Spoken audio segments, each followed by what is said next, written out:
From Portland International Raceway, Joe Samaniego, Jackson Lambros from Outlap Media. Jackson, BidNow.com, Grand Prix of Portland, in the books, and well, the record book is going to show Will Power controlled this race pretty much from lap 1 after the Shelton chicane. Was it just a combination of the willpower of the old and the hybrid unit, or a little bit of the change in conditions? What are your thoughts on how this race ultimately played out?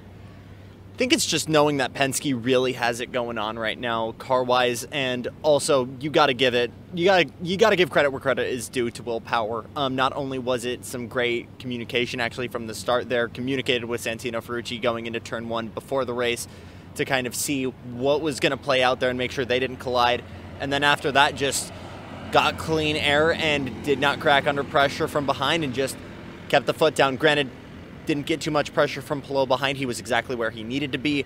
But for Power to put a 10-second gap on the whole field and to have, I think, less than 10 cars on the lead lap, that just goes to show how dominant of a race this guy had. And at this age, it's just incredible.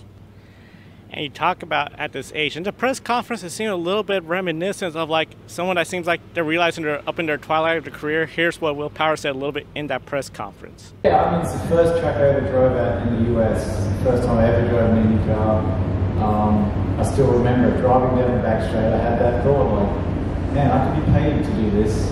It was pretty cool. Like, that was the big horsepower days too. And, yeah, I still remember that thought, driving down that back straight. I remember that day. I do. And I remember driving that car. I remember it had understeer, stalled it a couple of times, trying to leave the pits. Yeah, it's good memories. A long time ago. That's almost 20 years ago. I think it's 20 years ago. It's crazy. Yeah. It's cool. Congratulations. Does it make you have more of an affinity for this place? Does it make you have more affinity? Yeah, I do love it. I mean, yeah, I mean, I have that memory for this place, you know, and yeah, I'm glad we came back here. We started racing here again. It's a cool place, and I got to race here in Champ Car. But I love all the tracks. They're all, I just love, you know, when I walk in the paddock, I'm like, man, it would be really tough for me to walk away from the sport. It really would. But, you know, feeling of being a part of something and trying to accomplish something with a group of people, yeah, I think you'd be pretty lost. Like, if I stopped, I'd be very lost for what to do. So I love racing, I love the paddock, I love the people. Feel lucky to do it. One question first, Patrick, then back to Nathan, then David, stand by, David turn. Well, I'm going to stay on this old guy's name. It's 43 years old. When you were going down that back straightaway, did you have any thought that you'd be doing this for this long? No, no way that I thought I would have driven for the best team in the US.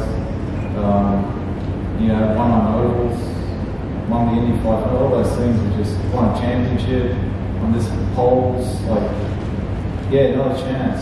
I worked very hard, always, and was very determined. And, you know, it's something that unfolds very slowly, so it's never like a big shock that it happened.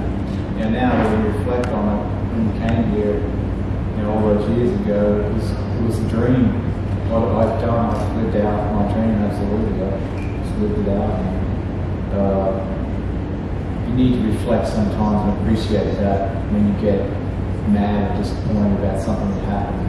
You're really lucky to be here. And, you know, I enjoy doing appearances now, I enjoy media, all that stuff. Like, it's all great stuff. I give the young guys, you know, a hard time if they complain about it. So, man, you know, you could be working in an office, you could be working in construction.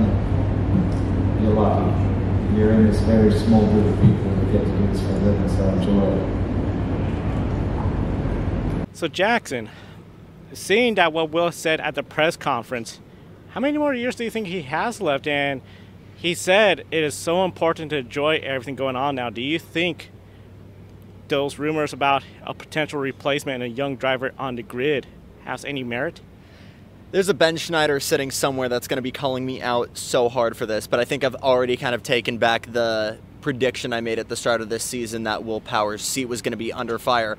The quality of performances that rookies have put on this year have been phenomenal, but nothing has compared to the different ways and adaptability that Will Power has had this season. And I think that goes to show where even if it's not running up front, he is someone who is bringing a lot of value to Team Penske. I think I could easily see at least 2 or 3 more years with Team Penske, and then whether it's going to another outside team, maybe Foyt, maybe another team, or going to being a 500 only driver, I would not be surprised to see another at least decade of driving from Will Power.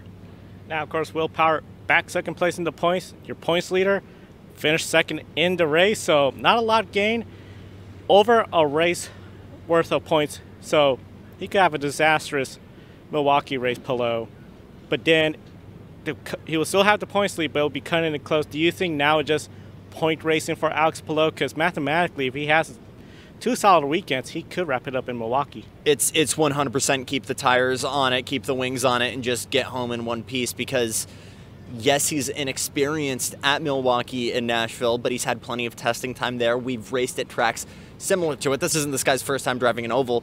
And want to also point out that we could have this championship depending on how Will and Alex end up. This could be the second time in a row, not only do we see Alex being the champion, the second time we crown a champion before the season finale. And talk about the domination Will Power's had this season. That just goes to show you the string of seasons that Alex Palou has put together and just how useful he's been for Chip Ganassi and just how amazing he's been in this very young still IndyCar career. And Alex Palou said in the press conference they knew this was going to be happening end of the season, all these races in the oval, so he doesn't seem phased. Joseph Newgarden, he seems excited, and one of the crazy things, first podium on a road course this year, because we know what happened in St. Pete. He got the oval wins. After this, do you think this sort of puts the confidence in that, hey, I could just go out there and win, and how big of a threat is he with Milwaukee and Nashville? One of the few drivers who was at Milwaukee when we were still running at IndyFest back in 2014. The car itself, though, everyone I've talked to, car feels so different. It just totally feels like a whole new ball field when it comes to running at Milwaukee. I think obviously Joseph's a guy that has oval experience and oval mastery in general, so would not be surprised at all to see him running up front, if not sweeping the weekend at Milwaukee. Now, one driver points battle took a bit of a hit. Colton Herta was on track for a podium, but then stalled it on pit road, lost about 5-6 seconds, lost that podium finish to Newgarden. He was a bit surprised. He felt like he didn't do anything wrong. Do you think he's still in the championship hunt with these remaining ovals? It's a moment where Colton Herta is definitely wishing that old Nashville was still the season finale, and maybe Milwaukee was also a road course, wouldn't hurt that as well. I think it's definitely, everything still feels so unknown. We don't have a crystal ball, as Joseph Newgarden said, and while we know where drivers are good, this is still a very new car, a very new system, and 2 new tracks, or 2 tracks we haven't been to in a very long time. So, not impossible, but we're going to need to see a kind of driving that, especially on the ovals, that we have not necessarily seen from Colton Herta, but would love to see that happen. One thing that's not going to happen, Scott Dixon, championship's hope, went out on the first lap. Pietro Fittipaldi got the penalty for avoidable contact. You had the opportunity to talk to Scott Dixon after the medical center release. Here's what Scott Dixon had to say. Scott Dixon released from the Infield Care Center after a incident on lap 1. Scott, walk us through it from your seat. Yeah, just it's all a bit of mayhem on the first lap for sure. Had a fairly decent start, and then just kind of side by side with the 27, gave him room on the apex, and then just drove me right off. And then we're at funnels, kind of 7 to 8, and onto the back straight. Felt bad, no option to go where, and obviously I guess Fittipaldi got the penalty there, but it's tough because of the speed difference, because of what happened earlier. Been a quiet week for you so far. Car felt good before today? Yeah, it has actually. Really good on blacks. I think today would have been a good day, I'd like to think. The car's had good performance, so yeah, just a bummer that it's over on the first lap. One of the few guys in the field that's ran at both Milwaukee and Nashville. Is that a confidence booster to end the season on a high note? The cars are so different from when we ran. You know, I think if you look at Nashville, it's 15 years ago, probably close actually with Milwaukee. So the formula's changed a lot. We'll have to see what we have there. Scott Dixon down but not out for 24. Thank you, sir. Now Jackson, Scott Dixon, we know it just like Will Power, he's getting up there in his career too. Do you feel like this is just something where this is a lot more painful when a championship slips away compared to in the past? And for Scott Dixon, what do you think is left on his to-do list for this year? I mean, for Scott Dixon, it's just like championships are not a thing you're hunting for anymore. If you get one, dope. But I think the main objective for him is to just go chase another 500 and especially go hunt down Foyt for that all-time win record. And he's lucky that he's at this point in his career where he can kind of tackle it one race at a time and doesn't necessarily need to think of big picture. That doesn't mean we might see an aggressive Scott Dixon, because both of the wins we've seen this year from him, Long Beach, Detroit, very quiet move to the front, weaving in and out of chaos, using fuel numbers and strategies to your advantage. That's the Scott Dixon way, and that's how I'm sure we're going to see him working his way to the front for another handful of years, just like Will Power, guy I do not see going anywhere. And one driver that feels like they shouldn't be going anywhere, Santino Ferrucci, top 10 finish, clean start. I know he probably would have loved to have a podium, but top 10 finish still pretty good. That Penske Alliance, Will Power was praising him in the press conference. Do you feel like he has really secured his spot? And for AJ Foyt, is this just a signal that next year is going to be a big year?